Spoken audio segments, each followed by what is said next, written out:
От 30 до 70% составил рост платежей за отопление в конце прошлого, в начале этого года. Ситуация вызвала недовольство со стороны жителей Башкортостана.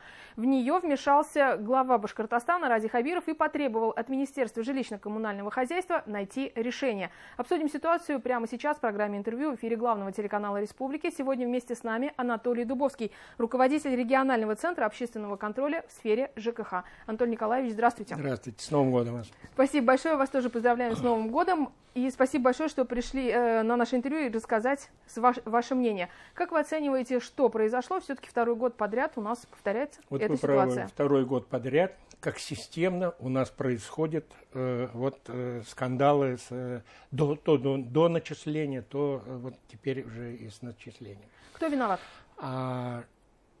Вот так вот однозначно сказать, виноват кто-то один нельзя. Это там целый комплекс всяких процессов и вопросов. Но я вот в этом усматриваю системной, скажем так, системной недоработкой со стороны ресурсоснабжающих организаций.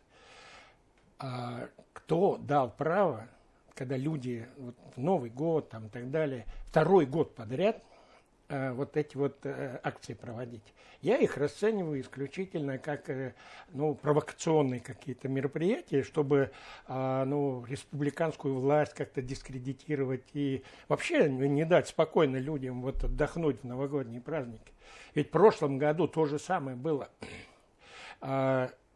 Мы создали комиссии, мы разобрались, прошли все подъезды, мы определили алгоритм наших действий на вот этот год, чтобы потом подобное не повторилось. И я вам скажу, первыми, кто противниками вот этих наших мероприятий по прозрачности, по правильности начисления, по мероприятиям, которые бы исключили вот такие резкие скачки, противниками стали БашРТС. Как они объяснили свою позицию? Приняли решение о создании центров энергоэффективного регулирования, да, в городе Уфе.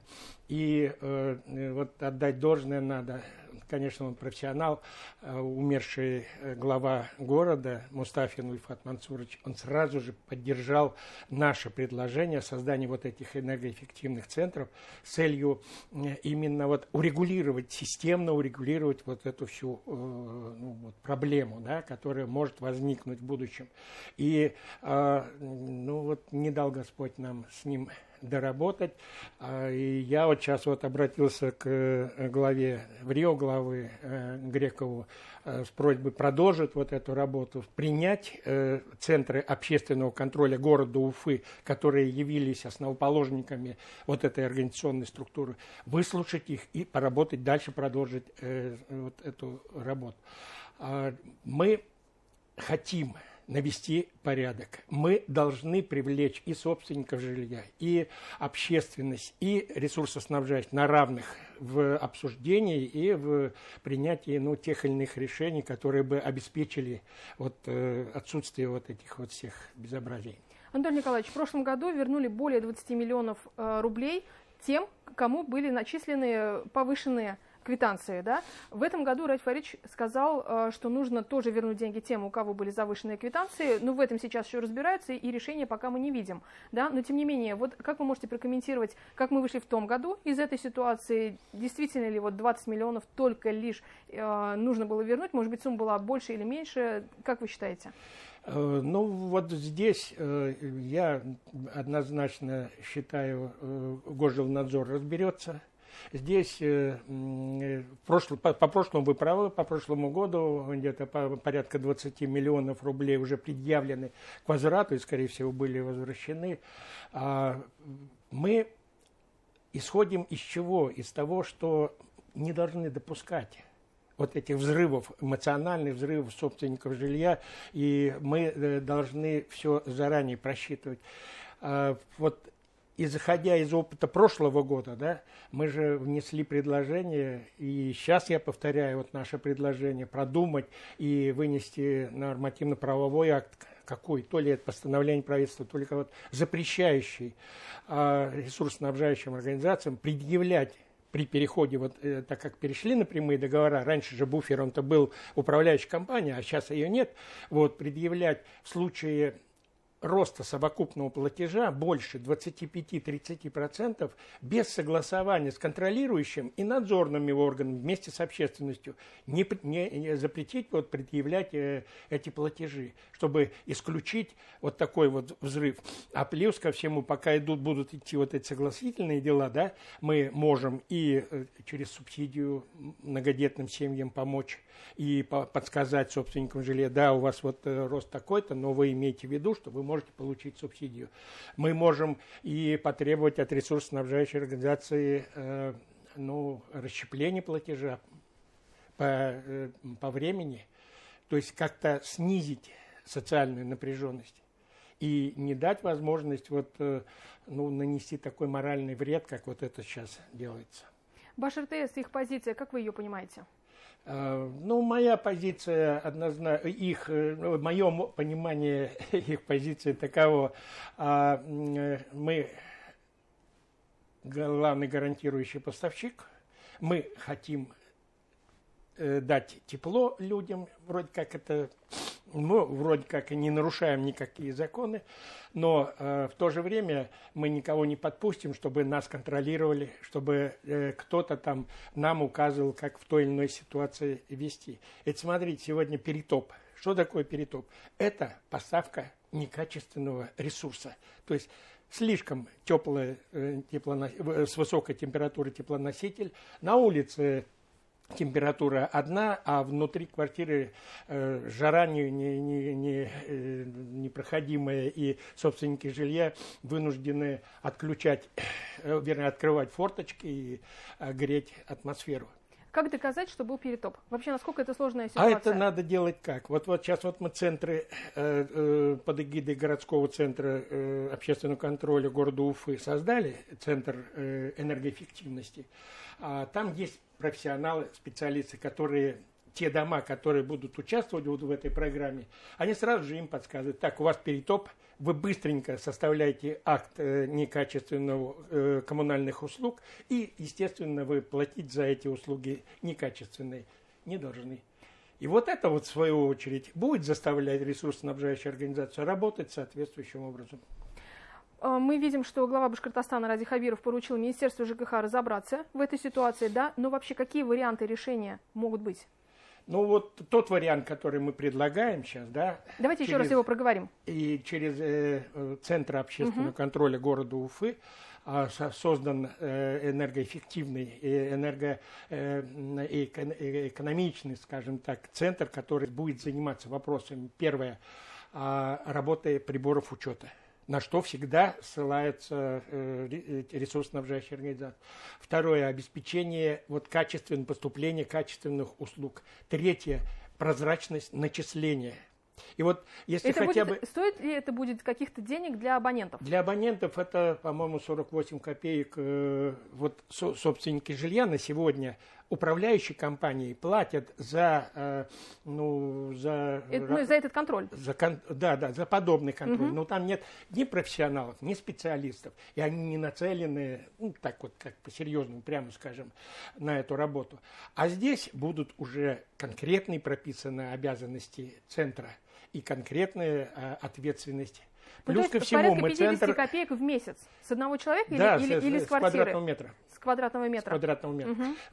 Еще плюс ко всему, мы эти центры ориентируем на энергоэффективность, на энергосбережение при проведении капитальных ремонтов. На сегодня целая программа ведется Фондом содействия реформ ЖКХ, и мы можем получать федеральные деньги для того, чтобы через наши центры проводить энергоэффективные ремонты и добиваться уже энергоэффективности самого дома. Как раз у нас большой процент домов, которые либо в аварийном состоянии, либо нуждаются в ремонте. Я эти дома-то пока не беру, допустим, с ними надо кардинально принимать решения. Это, как правило, аварийные дома, двухэтажные, дома тяжелые в эксплуатации и тяжелые в энергоэффективности. Я беру дома, на которые, своего рода, как минимум, хрущевки, так называемые, пятиэтажные, да, и другие дома, в которых тоже много проблем на сегодня по энергоэффективности, энергосбережению.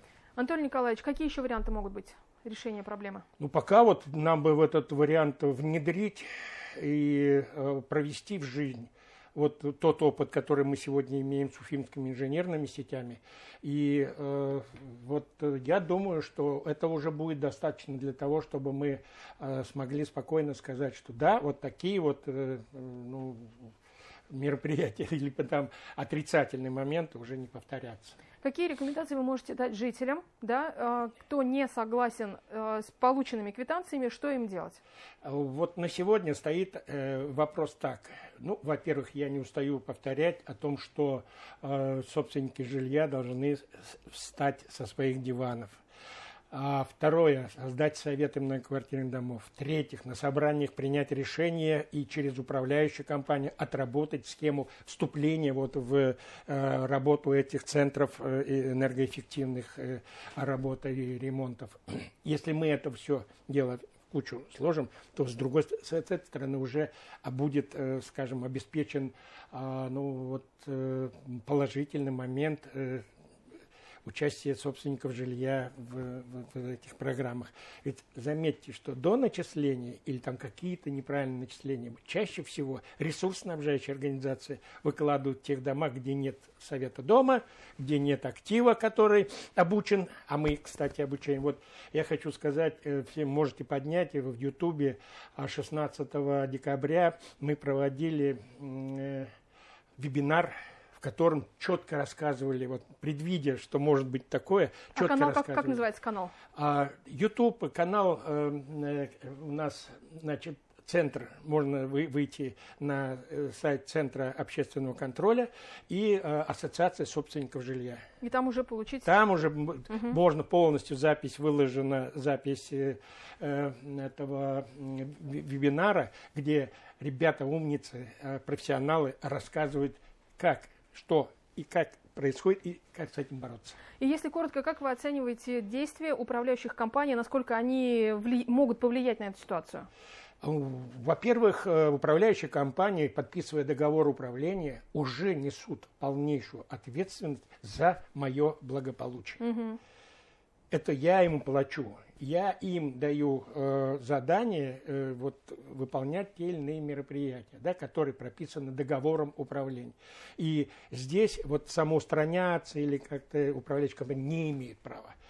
Я-то уже беру то, что ну, не каждая управляющая компания профессионально может и так далее. Здесь мы же, как вот Центр общественного контроля, да, ставим себе задачу, чтобы у нас и потребитель был. Вот партия «Единая Россия», я являюсь координатором движения, да, вот, школы грамотного потребителя уже много лет. Я куда только не выезжаю, везде начинаю рассказывать, как должно быть, как надо, как надо. И у нас же на сегодня очень большое количество председателей советов, грамотнее, чем директора некоторых управляющих компаний. Поэтому нужно быть активнее и жителям, и полностью контролировать работу, в том числе управляющих компаний. Спасибо большое, Анатолий Николаевич, что вы пришли сегодня к нам на интервью. Но решение по тому, что будет с ценами за отопление, будем ждать от региональных властей. Глава Башкортостана Ради Хабиров проведет совещание с Министерством жилищно-коммунального хозяйства. Это была программа интервью. Сегодня вместе с нами был руководитель регионального центра общественного контроля в сфере ЖКХ Анатолий Дубовский. Оставайтесь на БСТ, не переключайтесь.